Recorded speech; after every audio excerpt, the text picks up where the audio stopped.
الحمد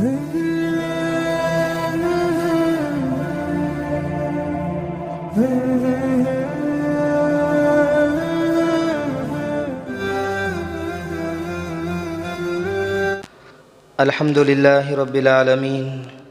والصلاة والسلام على سيد الأنبياء والمرسلين محمد وآله وصحبه أجمعين أما بعد قال الله تبارك وتعالى في القرآن المجيد والفرقان الحميد أعوذ بالله من الشيطان الرجيم بسم الله الرحمن الرحيم يا أيها الذين آمنوا اتقوا الله حق تقاته ولا تموتن إلا وأنتم مسلمون صدق الله العظيم اللهم صل على سيدنا محمد في أول كلامنا اللهم صل على سيدنا محمد في أوسط كلامنا اللهم صل على سيدنا محمد في آخر كلامنا رب اشرح لي صدري ويسر لي أمري واحلل عقدة من لساني يفقهوا قولي سبحانك لا علم لنا إلا ما علمتنا إنك أنت العليم الحكيم رب أعني على ذكرك وشكرك وحسن عبادتك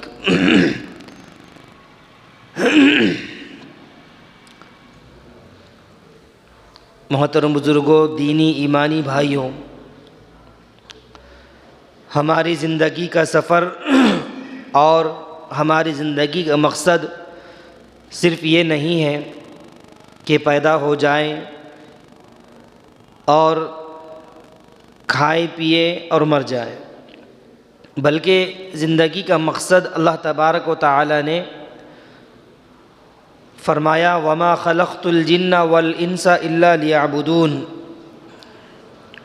کہ ہم نے انسانوں اور جنات کو اپنی عبادت کے لیے پیدا کیا۔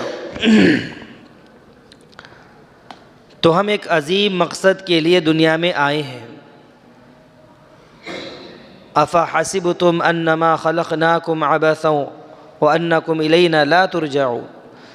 کیا تم یہ گمان کرتے ہو کہ تم ایسے ہی بیکار پیدا کر دیے گئے ہو؟ نہیں، یقیناً ہم ایک مقصد کے تحت پیدا کیے گئے ہیں، اور وہ مقصد ہے اللہ کی بندگی۔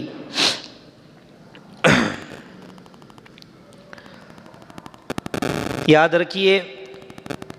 ایمان صرف زبانی کلمات کا کہہ دینا نہیں ہے کہ چند کلمات زبان سے ادا کر دے، صرف یہی ایمان نہیں ہے،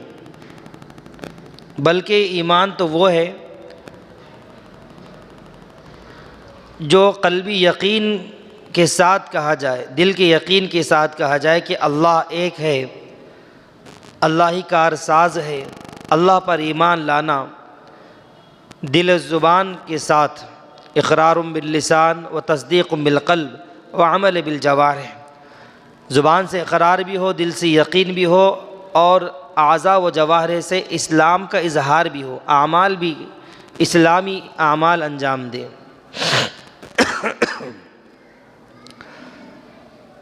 یہی وہ یقین ایمان ہے جو انسان کے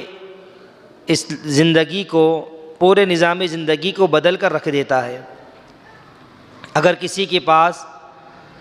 مال و دولت ہو، جاہ و منصب ہو، دنیا کی ساری ترقیات اس کے پاس موجود ہو، آسائش ہو، آرام کی ساری چیزیں، ساری نعمتیں موجود ہو، لیکن اس کا دامن ایمان کی دولت سے خالی ہے، تو پھر وہ شخص دنیا کا سب سے بڑا مفلس اور دنیا کا سب سے بڑا غریب انسان کہلائے جائے گا۔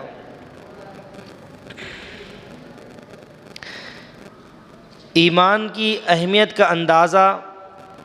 اس بات سے لگایا جا سکتا ہے کہ دنیا کی ترقی، دنیا کے زیب و زینت، دنیا کی آسائشیں، راحتیں، دنیا کی ترقی انسان کو آرام تو دے سکتی ہے، لیکن دلی سکون، اطمینان قلب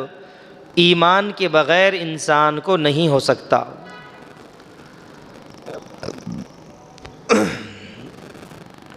تو ایک انسان کی کامیابی کے لیے، دنیا اور آخرت کی کامیابی کے لیے ایمان بہت ضروری ہے۔ ایمان ہوگا تو آخرت میں نجات کا ذریعہ بنے گا۔ اللہ تبارک و تعالی نے دنیا میں بے شمار نبیوں کو، رسولوں کو بھیجا ہے، اور آخری میں ہمارے اور آپ کے آقا جناب محمد رسول اللہ صلی اللہ علیہ وسلم کو دین کی تکمیل کے ساتھ، شریعت کی تکمیل کے ساتھ مبعوث فرمایا ہے، اسلام دے کر بھیجا ہے۔ اور اللہ تبارک و تعالی نے بھی قرآن میں فرمایا ان الدین عند اللہ الاسلام، کہ اللہ کے نزدیک دین برحق صرف اسلام ہے۔ تو اس آیت شریفہ کی وضاحت سے ہمیں معلوم ہوا کہ دین اللہ کے نزدیک صرف دین اسلام ہے۔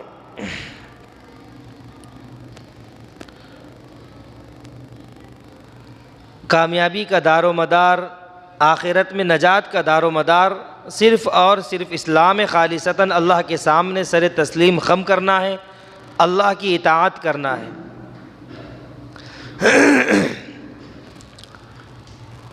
آج ہم جس دور سے گزر رہے ہیں، جس دور میں ہم زندگی گزار رہے ہیں، یہ سائنسی دور ہے، مادیت پرستی کا دور ہے۔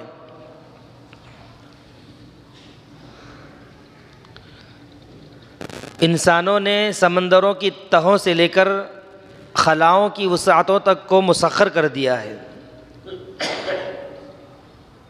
لیکن اس کے باوجود اگر وہ اس کائنات کے بنانے والے کو نہیں جان سکا تو پھر وہ آخرت کے اعتبار سے ناکام ہی کہلائے گا۔ انسان جتنی چاہے ترقی کر لے، جتنی چاہے معلومات حاصل کر لے، اگر وہ اپنے رب کو، اپنے خالق کو، اپنے مالک کو نہیں جان سکا تو پھر اس نے کچھ بھی نہیں جانا۔ آج کے اس دور میں انسان مشین کے مانند ہے اور مادیت پرست ہے۔ کسی بھی چیز کو جب تک آنکھوں سے دیکھتا نہیں یا اپنے تجربات سے پرکھتا نہیں، اس وقت تک اس کو قبول نہیں کرتا۔ اور اس دور میں دو فتنوں کا سامنا کرنا بہت زیادہ دشوار ہو گیا ہے کہ انسان اور خاص طور سے مسلمان اس دور میں دو فتنوں کا شکار ہو رہا ہے۔ ایک تو فتنہ وہ اسلام دشمن میڈیا، سوشل میڈیا اور نئے تعلیمی نظام کے ذریعے نوجوانوں کو اسلام کی حقانیت کے خلاف زہر پلایا جا رہا ہے، شکوک و شبہات میں ڈالا جا رہا ہے۔ اور دوسرا انسان کی اپنی مصروفیات اور انسان کی دین سے دوری کی وجہ سے آج انسان ملحد ہو رہا ہے یا مرتد ہو رہا ہے۔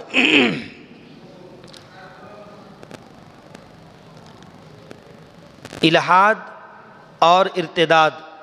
یہ دو الگ الگ لفظ ہیں، لیکن ان کا نتیجہ ایک ہی ہے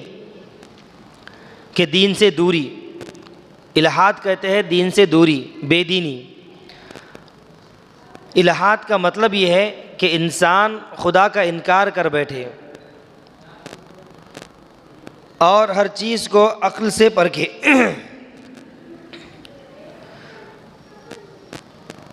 ملحد شخص وہ ہوتا ہے جو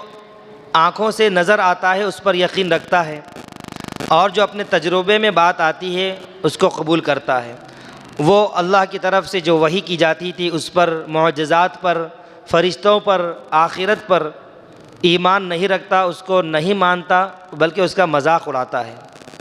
اسی طرح ارتداد کہتے ہیں پھر جانا، یعنی ایک شخص مسلمان تھا، اس نے کسی دوسرے مذہب کو اختیار کر لیا، مثال کے طور پر عیسائی بن گیا، ہندو بن گیا، تو یہ ارتداد ہے اور اس شخص کا مرتد ہو جانا ہے۔ اب ایسے لوگ دین کو نہیں مانتے، وحی کو، فرشتوں کو، آخرت کو، ان چیزوں کو نہیں مانتے، بلکہ خدائی کا انکار کر بیٹھتے ہیں۔ میرے بھائیوں، یہ دور ایسا دور ہے کہ ہر نوجوان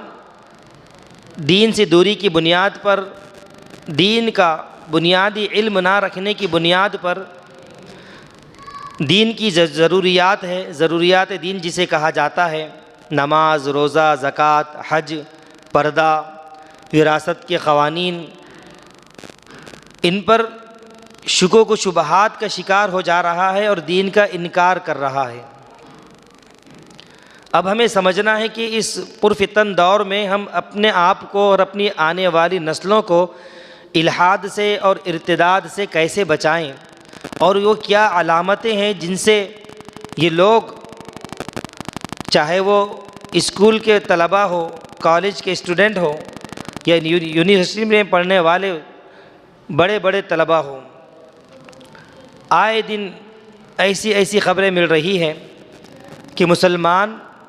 نام کا تو مسلمان بچہ رہ رہا ہے، لیکن فکری طور پر، نظریاتی طور پر وہ دین سے بہت کوسوں دور ہو رہا ہے، اسلام مخالف باتیں کر رہا ہے، اسلام کی جو ضروری احکامات ہیں ان میں شک و شبہ کر رہا ہے اور ان پر سوالات کر رہا ہے۔ ملحد جو ہوتا ہے اسلام کے علاوہ ساری چیزوں پر اسلام کی سوالیہ نشان اٹھاتا ہے کہ یہ کیوں، ایسا کیوں، ویسا کیوں، سوال پہ سوال اٹھاتا ہے اور شک و شبہات کا شکار ہو کر دین کا انکار کر بیٹھتا ہے۔ انہی علامتوں کو ہمیں جاننا ہے کہ کہیں ہمارے گھر کے بچے بچیاں، اسکول میں کالج میں پڑھنے والے کہیں ان باتوں کا تو شکار نہیں ہو گئے ہیں۔ آئے دن سوشل میڈیا کا استعمال کرنے کی وجہ سے اور نئے لوگوں کی باتیں دین کی بنیاد پر سننے کی وجہ سے دین سے بیزار ہو رہے ہیں۔ تو چند ایک علامتیں ہیں جس سے یہ معلوم کیا جا سکتا ہے کہ میں یا ہمارے گھر کے کوئی فرد الحاد کا یا ارتداد کا شکار تو نہیں ہو رہا ہے۔ سب سے پہلے جو الحاد کا اور ارتداد کا شکار ہوتے ہیں وہ ہر چیز کو، بلکہ شریعت کو عقل پر پرکھتے ہیں، جبکہ شریعت منظم من اللہ ہے، اللہ کی طرف سے نازل کردہ ہے، ہر حال میں ماننا ہی ہے، چاہے سمجھ میں آئے یا نہ آئے، کیونکہ اللہ کا علم گہرے سمندر کے مانند ہے اور ہماری عقل چھوٹے پیالے کے مانند ہے، تو چھوٹے پیالے میں بڑا سمندر نہیں ماں سکتا۔ یہ تو ایک مثال کے طور پر پیش کیا جا سکتا ہے، ورنہ اللہ کا علم، اللہ کی ذات وراء الورا ہے، اس سے بھی کہیں زیادہ ہے۔ تو ایک سمندر کو ایک پیالے میں نہیں لیا جا سکتا، ایسے ہی ہم اپنی انسانی عقل سے، کمزور اور ناقص عقل سے ہم اسلامی احکامات کو، اللہ کے علم کو، شریعت کو نہیں پرکھ سکتے، بلکہ انسان جو الحاد کا اور ارتداد کا شکار ہوتا ہے وہ یہ کہتا ہے کہ جو چیز میری سمجھ میں آئے گی میں اسی کو ایکسیپٹ کروں گا، اسی کو قبول کروں گا، اور جو میری عقل میں نہیں آئے گی میں اس کو قبول نہیں کروں گا۔ اور جس کا واضح نتیجہ یہ ہے کہ آج اسلامی احکامات کا لوگ انکار کر رہے ہیں، وراثت کے قوانین کا، پردے کے احکامات کا، نماز، روزہ، حج، زکوٰۃ کا، یہ بنیادی اسلامی باتیں ہیں جن کا انکار آج ملحد اور مرتد لوگ کر رہے ہیں۔ تو سب سے پہلی علامت یہ ہے کہ انسان جو الحاد کا، ارتداد کا شکار ہوتا ہے وہ عقل پر شریعت کو پرکھنے کی کوشش کرتا ہے، جس کا نتیجہ یہ ہوتا ہے کہ اس کی عقل میں وہ باتیں نہیں آتی جو اللہ کی احکام کردہ چیزیں ہیں، نماز، روزہ، زکوٰۃ، پردے کے احکام، وراثت کے قوانین، عورتوں کے حقوق۔ جب اس کی عقل میں نہیں آتی تو ان چیزوں کا انکار کر بیٹھتا ہے اور خدائی کا انکار کر دیتا ہے۔ اسی طرح شعائر اسلام کا بھی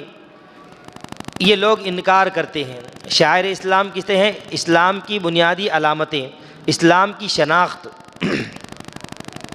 جب کوئی الحاد کا شکار ہوتا ہے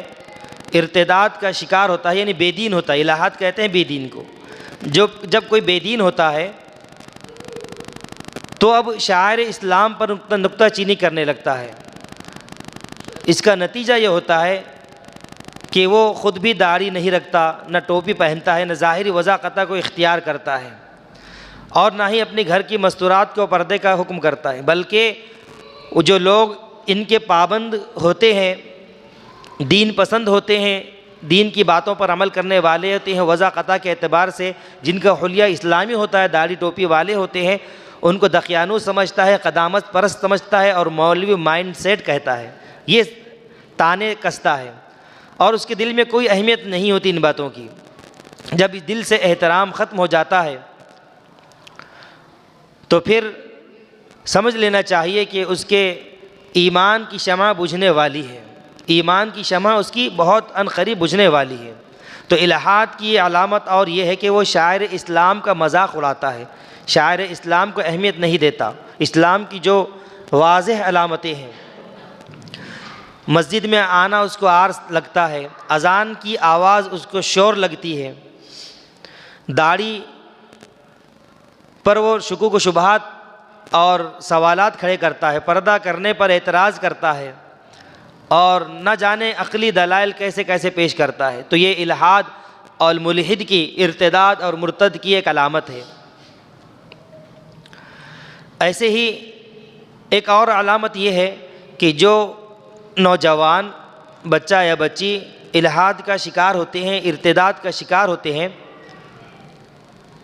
مقدس ہستیوں کا ادب احترام ان کا ختم ہو جاتا ہے ان کے اندر سے۔ جب الحاد کا شکار ہوتا ہے کوئی انسان، شریعت پر اعتراضات، اللہ کے نازل کردہ احکامات پر اعتراض، اس کے بعد اللہ کی ذات پر اعتراض، رسول اللہ کی عصمت پر، صحابہ کرام کے کردار پر کیچڑ اچھالنا شروع کر دیتا ہے۔ جب احترام نہیں رہتا، ادب نہیں رہتا، تو اس کا ایمان بھی باقی نہیں رہتا۔ ایک تو ارتداد کھلے طور پر یہ ہوتا ہے کہ انسان یہ اعلان کر دے کہ میں عیسائی ہو گیا، میں ہندو ہو گیا، لیکن ہم جس دور سے گزر رہے ہیں اس میں کھلے طور پر، واضح طور پر کوئی ملحد یا مرتد نہیں ہو رہا، بلکہ خاموش ارتداد کا شکار ہو رہے ہیں۔ خاموش ارتداد کیسے؟ بظاہر نام تو مسلمانوں والا ہے، مسلمان گھرانے میں ہے، لیکن کالج میں، اسکول میں اور ماحول میں اس کو ایسی تربیت ملی، ایسا ماحول ملا، ایسی تعلیم ملی کہ جس کے ذریعے سے اس کا ذہن اس بات کا شکار ہو گیا کہ وہ ہر بات پر، دین کی ہر باتوں پر سوال اٹھانا شروع کر دیا، اور اپنے ذہن کے پیمانے پر شریعت کو پرکھنے لگا۔ یہ ایسا، نماز ایسی کیوں، زکوٰۃ کے احکام ایسے کیوں، حجاب کے حکم ایسا کیوں، حجاب کتنا، کیسے، وراثت کے قوانین پر، حج پر، دین کے بنیادی باتوں پر یہ اعتراضات کرنا شروع کر دیتا ہے۔ تو یہ الحاد کی علامتیں ہیں میرے بھائیوں۔ اس کا سد باب کیا ہے؟ سد باب اور علامت یہ ہے کہ ہم پہلے خود دین سے جڑیں، دین کو حاصل کریں۔ دین کو نہ حاصل کرنے کی وجہ سے آج نوجوان الحاد کے شکار ہو رہے ہیں، الحاد کے اور ارتداد کے بے دین ہو رہے ہیں، بد دین ہو رہے ہیں، دین سے متنفر ہو رہے ہیں، دین سے دور بھاگ رہے ہیں، اور ایسے ایسے اعتراضات کر رہے ہیں اور خدا کا انکار کر رہے ہیں۔ اعتراض کیا کیا جاتا ہے ملحدوں کی طرف سے کہ اگر خدا موجود ہے تو پھر، اور اگر خدا رحیم ہے، کریم ہے، تو پھر معصوم بچوں کو کیوں مارا جا رہا ہے، بیماریاں کیوں عام ہو رہی ہیں، ظلم کیوں عام ہو رہا ہے؟ میرے بھائیوں، اس اعتراض کا آسان سا جواب یہ ہے کہ مسلمانوں کا عقیدہ یہ ہے کہ دنیا دارالامتحان ہے، دارالجزا نہیں، دارالآزمائش ہے، دارالامتحان ہے۔ دنیا امتحان کی جگہ ہے، یہاں پر ہمیں آزمایا جائے گا، اور دارالامتحان ہونے کی بنیاد پر سوال اچھے بھی ہوں گے، سوال خراب بھی ہوں گے، مشکل بھی ہوں گے، آسان بھی ہوں گے۔ اگر دنیا میں صرف راحت ہی راحت ہوتی، آرام ہی آرام ہوتا، تو پھر صبر، استقامت، ہمدردی، شجاعت، بہادری کو پیدا ہی نہ کیا جاتا، عدل و انصاف دنیا میں مکمل طور پر نہیں، عدل انصاف تو آخرت میں ہوگا، اور اس پر بھی ہمارا ایمان ہے کہ آخرت ہے، انسان کو مر کر آخرت میں جانا ہے، خبر سے گزرتے ہوئے آخرت میں جانا ہے، جہاں پر حساب کتاب ہوگا، جہاں جزا ملے گی، سزا ملے گی، ظالم کو اس کی سزا ملے گی، مظلوم کو پورا حق دیا جائے گا۔ تو دنیا کامل عدل و انصاف کی جگہ نہیں، بلکہ آخرت مکمل اور کامل عدل و انصاف کی جگہ ہے۔ ہمیں خود بھی دین سیکھنا ہے، اپنی نسلوں کو بھی دین سکھانا ہے۔ تو میرے بھائیوں، دین سکھانے کے لیے اور آگے جا کر کالج میں جا کر، یونیورسٹی میں جا کر، اسکول میں جا کر کہیں ہمارا بچہ ملحد نہ ہو جائے، مرتد نہ ہو جائے، کیونکہ ہم دیکھ رہے ہیں آئے دن اسکولوں کی، کالجز کی جو تعلیم ہے، جو نیا تعلیمی نظام مرتب کیا گیا ہے، وہ سراسر اسلام سے دور کرنے کے لیے کیا جا رہا ہے۔ ایک منظم سازش کے تحت اس نظام کو بنایا گیا، اور باقی دوسرا کام media, social media, YouTube, Facebook, TikTok نے کر دیا کہ ہمارے بچوں کی ذہن سازی اس طرح سے کی کہ وہ بچے ملحد ہو گئے یا مرتد ہو گئے، یا کم از کم دین سے بیزار ہو گئے، اسلام کی کسی بھی احکام کو پسند نہیں کر رہے، بلکہ متنفر ہو گئے، نفرت کرنے والے ہو گئے۔ بس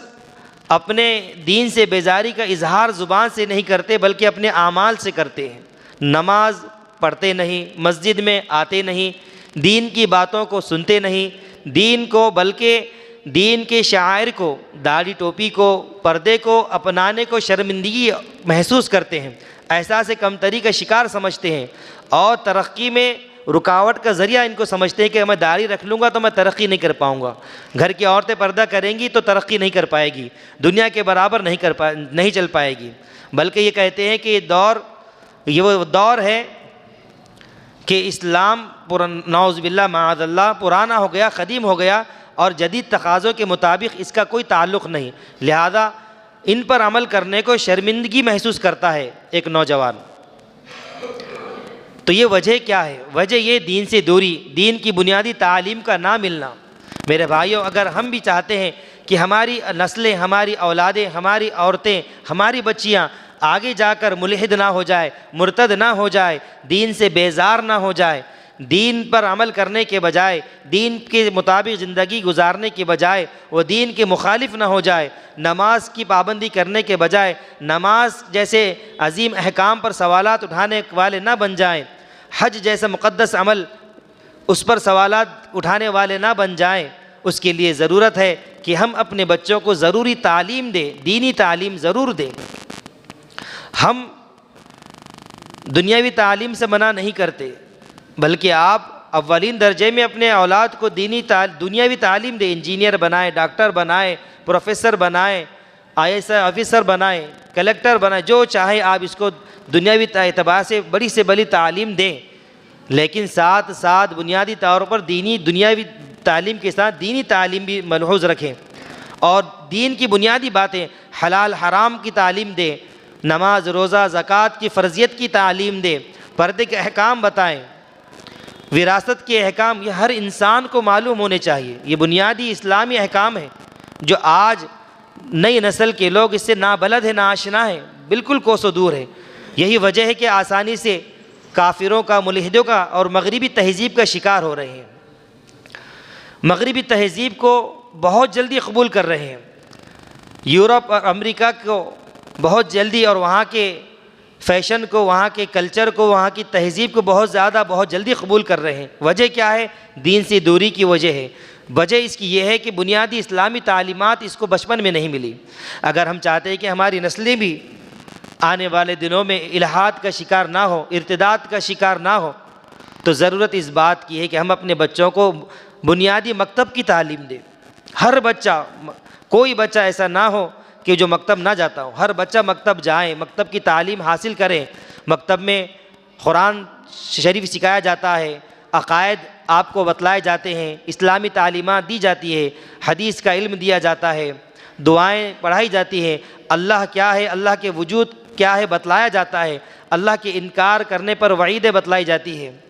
یہ ساری چیزیں مکاتب کی لائن سے مکاتب میں دی جاتی ہیں۔ ہمیں ضرورت اس بات کی ہے کہ ہم اس بات کو لازم پکڑ لیں کہ ہم اپنے بچے کو اسکول میں شریک کریں، ٹیوشن لگائیں، دنیاوی تعلیم سے آراستہ کریں، لیکن دین کی تعلیم کا زیور بھی اس کو دیں، دین کی بنیادی تعلیم بھی اس کو پہنچائیں کہ نماز کتنی ضروری ہے، اللہ کیا ہے، اللہ کی قدرت کیا ہے، اللہ کو ماننا ہے، اللہ کی ماننا ہے، آخرت پر یقین اس کا ہو جائے، وحی کو ماننے والا ہو جائے، اسلام کی غیبی چیزوں پر یقین کرنے والا ہو جائے، فرشتوں پر اس کا یقین ہو، آخرت پر اس کا یقین ہو، اچھی بری تقدیر پر اس کا یقین ہو۔ جب مکتب ہم بچپن سے نہیں بھیجیں گے تو ظاہر سی بات ہے کہ اسکول سے کالج جاتے جاتے، کالج سے یونیورسٹی جاتے جاتے وہ الحاد کا شکار ہو جائے گا، ارتداد کا شکار ہو جائے گا، مرتد ہو جائے گا، ملحد ہو جائے گا۔ پھر اس کے بعد رونا پیٹتے ہیں کہ ہمارا بچہ دین سے دور ہو گیا، کس کی سنتا نہیں، نئی نئی باتیں کر رہا ہے۔ میرے بھائیو، غلطی ہماری ہے، والدین کی بڑی ذمہ داری ہے کہ بچپن ہی سے دینی تعلیم اور دینی تربیت کا ملحوظ رکھیں، پیش نظر رکھیں کہ ہم اپنے بچے کو اچھا کھلانے کے ساتھ ساتھ، اچھا پہنانے کے ساتھ ساتھ، دنیاوی تعلیم اچھے سے اچھے دینے کے ساتھ ساتھ دینی تعلیم کو بھی مقصد بنائیں، اللہ کی بندگی کا مقصد بنائیں۔ مکتب سے جب بچہ جڑے گا، دینی تعلیم حاصل کرے گا اور بنیادی تعلیم اس کی پختہ ہوگی، عقائد پختہ ہوگے کہ اللہ کو ماننے والا ہوگا، اللہ کی باتوں کو ماننے والا ہوگا، آخرت پر ایمان رکھنے والا ہوگا، ایمان کی حساسیت کو سمجھنے والا ہوگا، تو پھر وہ معمولی باتوں پر ایمان کا سودا نہیں کرے گا، الحاد کا شکار نہیں ہوگا، چاہے جتنا ارتداد کا، الحاد کا سیلاب آئے اس کا زد میں نہیں آئے گا۔ اللہ تعالیٰ سے دعا ہے کہ اللہ تعالیٰ ہم سب کو کہنے سننے سے زیادہ عمل کی توفیق عطا فرمائے اور اسلام کی بنیادی تعلیمات کو حاصل کرنے کی توفیق عطا فرمائے۔ اب اس میں کچھ قید نہیں ہے کہ صرف بچے ہی تعلیم حاصل کریں، جو لوگ بڑے ہیں، بزرگ ہیں، ان کو بنیادی اسلامی تعلیمات نہیں ہیں تو اپنے محلے کے مسجد میں امام صاحب سے ملاقات کریں، مکتب چلتا ہے تو وہاں پر داخلہ لیں، یا پھر تعلیمی بالغان کے نام سے الگ سے شعبہ قائم کر کے، الگ سے شعبہ کیا قائم کرنا ہے، جس وقت امام صاحب کا یا عالم صاحب کا، حافظ صاحب کا وقت مل جائے اس وقت ان سے قرآن سیکھیں، اسلام کی بنیادی باتیں سیکھیں، عقائد سیکھیں، ایمانیات سیکھیں۔ یہ بہت ضروری ہے، چاہے بوڑھا ہو، بچہ ہو، جوان ہو، ہر ایک کے لیے طلب العلم فریضۃ علی کل مسلم، ہر مسلمان پر اسلامی تعلیمات کا حاصل کرنا ضروری ہے، اور فرائض واجبات کا معلوم کرنا ہر انسان کے لیے ضروری ہے۔ تو ضرورت اس بات کی ہے اور اس بات کا عہد بھی کریں کہ انشاءاللہ آج ہی سے ہم قرآن کو سیکھیں گے، اسلامی تعلیمات کو حاصل کریں گے، اپنے اس دینی عقائد کو پختہ کریں گے مضبوطی کے ساتھ، تاکہ ہم اور ہماری آنے والی نسلیں الحاد سے، ارتداد سے بچ جائیں، مرتد ہونے سے بچ جائیں، اسلام پر اور خدا پر شکوک و شبہات پیدا کرنے سے بچ جائیں۔ ایمان اگر پختہ ہوگا، مضبوط ہوگا، عقائد کی پختگی ہوگی، دینی تعلیم جو بنیادی تعلیم ہے اس کے پختہ ہوں گے، تو پھر ہر طرح کے ارتداد سے، ہر طرح کے الحاد سے، ہر طرح کی بے دینی سے وہ بچ جائے گا۔ اللہ تعالیٰ سے دعا ہے کہ اللہ تعالیٰ ہم سب کو ارتداد سے، الحاد سے، بے دینی سے حفاظت فرمائے اور ایمان پر خاتمہ بالخیر فرمائے، جب تک زندہ رکھے اسلام پر زندہ رکھے، اور جب موت کا وقت آئے تو ایمان والی موت نصیب ہو، کامل ایمان والی، کلمے والی موت نصیب ہو۔ وآخر دعوانا الحمد للہ رب العالمین۔